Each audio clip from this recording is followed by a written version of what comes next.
फिलहाल आपको सीधे लिए चलते हैं लोकसभा। क्वेश्चन आवर की डिमांड कर रहे हैं। पहला प्रश्न तो यह है कि ये राहुल गांधी जी ने जो जवाब, ये जो आरोप लगाया था और भारत की महिलाओं का जो समग्र अपमान किया है, उसका जवाब असल है हम लोग सब चाहते हैं। उसके बाद में प्रश्नकाल होगा। पहला प्रश्न तो यह है कि राहुल गांधी जी ने जो ये जवाब दिया था, ये जवाब किस परिप्रेक्ष्य में दिया और उनका इस जवाब के जो प्रश्नों ने कहा था उसके लिए उनको यहाँ आकर के माफी मांगनी चाहिए। आपको बोलना होगा अध्यक्ष जी। मैं अध्यक्ष जी आपका संरक्षण चाहती हूँ।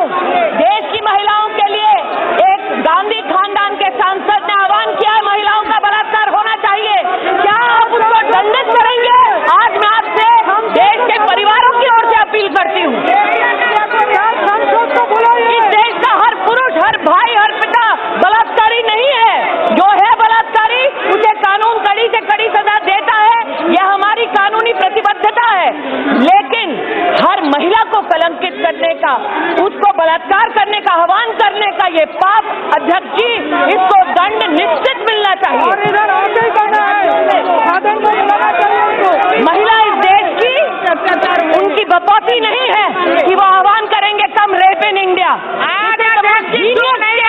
Given by political leaders, he should be punished. For politically using women as a tool for mocking his political opponent, rape in India का ये दुस्साहस स्टेटमेंट देने का उन्होंने जो किया है, अध्यक्ष जी, एक महिला सांसद और हम सबकी ओर से आपसे अपील करती हूँ, देश आपकी ओर देख रहा है, उसे दंडित कीजिए।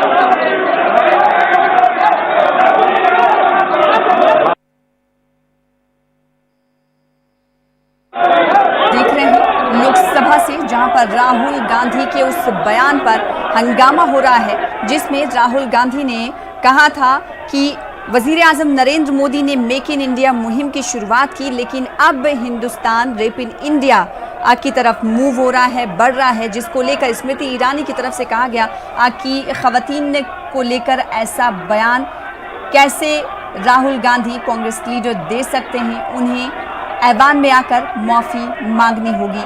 हंगामा इस वक्त बीजेपी की तरफ से किया जा रहा है और सीधी तौर पर तस्वीरें हम आपको दिखा रहे हैं। जो खातून अरकान पार्लियामेंट हैं, उनकी तरफ से भी